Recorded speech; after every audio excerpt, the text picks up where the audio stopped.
xotirjamlik nima deydigan bo'lsangiz, o'ziga o'zi bor narsalari bilan maqtanishlikni eplay olish degan bo'ladi. Ya'ni xotirjamlik aslida juda ko'pchiligimiz xotirjamlikni hamma joydan qidiramizda.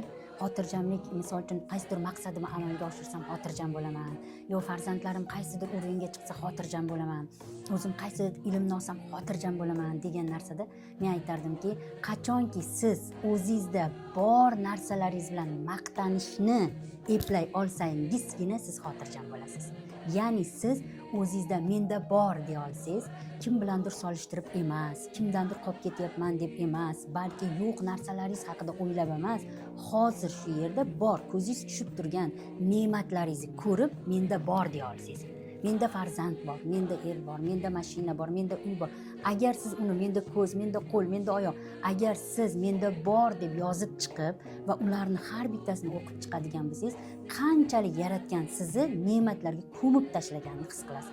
Va ana shu momentda o'zidayoq siz ichingizda, qalbingizda xotirjamlikni his qilasiz. Aslida xotirjamlik menda bor deb yasha olish.